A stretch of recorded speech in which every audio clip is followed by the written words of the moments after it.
একদিকে চলছে পেট্রোল ডিজেলের সংকট, তো অন্যদিকে শুরু হয়েছে সিএনজি সংকট।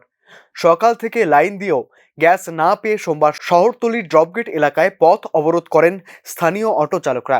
অবরোধকারী অটো চালকদের অভিযোগ, প্রায় দিন বিভিন্ন কারণ দেখিয়ে তাদের গ্যাস দিতে টালবাহানা করছে সিএনজি কর্তৃপক্ষ। এদিনও দীর্ঘ ৩-৪ ঘন্টা অপেক্ষা করার পরও তাদেরকে সিএনজি গ্যাস দেওয়া হয়নি বলে ক্ষোভের সঙ্গে জানান অটো চালকরা। হ্যাঁ, আমার যেমন অটো ৭,০০০ টাকার উপরে ইনস্ট্রুমেন্ট, তাহলে গ্যাসটা না দিলে আমি কেমনে চলাম? ৫ ঘন্টা দাঁড়াই থেকে কেমনে চলাম? বাকি দিন তো শেষ হই। এই কারণে আমরা সবাই মিললে সেটা অনেক রাস্তা অবরোধ করছি। তারার লোক কথা বলে তারা কোনো রাও করে না।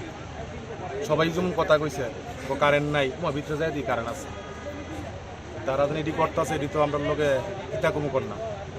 তারা যেমনি কইতেছে এমনি আমরা শুনতেছি। বিগত আজকা না অনেকদিন ধরেই তারা ইটা করতেছে, নষ্ট গো ইটা গো। 2টা মেশিন চলে, 4টা মেশিন চলতো, হঠাৎ করে 2টা মেশিন চলে, একটা চলে। হ্যাঁ, লাইন গেছে গা, সিদ্ধি আশ্রম পার হয়ে গেছে।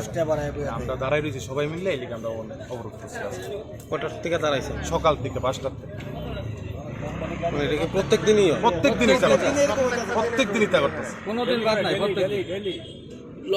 তারা লোক কথা কইলে তারা রাও করে না, কিছু করে না, জিঙ্গাইলে নষ্ট। আমরা তো এটা মেশিন জিনিস আমরা তো জানি। গ্যাসের জন্য দীর্ঘক্ষণ লাইনে দাঁড়িয়ে থাকার ফলে তাদের দৈনন্দিন রুজি রোজগার ভীষণভাবে ক্ষতিগ্রস্ত হচ্ছে বলে হতাশার সুরে জানায় পথ অবরোধকারী অটো শ্রমিকরা। 2-3 ঘন্টা লাইন ধরে আমরা মনে করি লাইনের মধ্যে আছে না, কমে 200 টাকা আমরা গ্যাস পুরে লাইতে হইতেছে।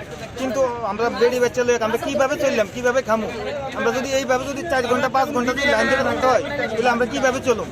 আমাদের মূলত দাবি হচ্ছে আমরা গ্যাস লাগবে। আমরা অন্য কিছু না, আমরা গাড়ি ছেড়ে দেবো, কিন্তু আমরা গ্যাস লাগবো। তারপর আমরা আমরা কোন গ্যাস দিব, তাহলে আমরা রাস্তা ছেড়ে দেবো। আমরা প্রায় 5 ঘন্টার উপরে লাইন করছি, কিন্তু আমাদের এখন পর্যন্ত আমরা কিন্তু গ্যাস পাইতেছি না। তাহলে আমরা যদি প্রত্যেকদিন যদি এইভাবে লাইন ধরে যদি আমরা লাইনের মধ্যে 200 টাকা 250 টাকা গ্যাস পুড়ে লাই, তাহলে আমরা যে টিপ দেবো কেমনি? তাহলে আমরা কিভাবে চলুম? আমরা ও বাচ্চা লইয়া আমরা মূলত দাবি হলো এটা।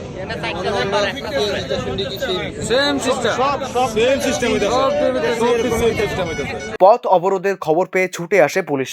আলোচনার পরে গ্যাসের সমস্যার সমাধানের প্রতিশ্রুতি পেয়ে পথ অবরোধ তুলে নেন অটো চালকরা।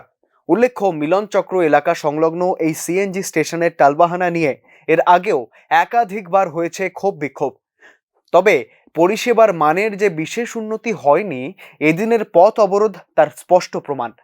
যদিও কী কারণে প্রয়োজনীয় গ্যাস দিতে এত লাইন দিতে হচ্ছে সে বিষয় নিয়ে স্পষ্ট কিছু জানায়নি সংশ্লিষ্ট সিএনজি স্টেশন কর্তৃপক্ষ।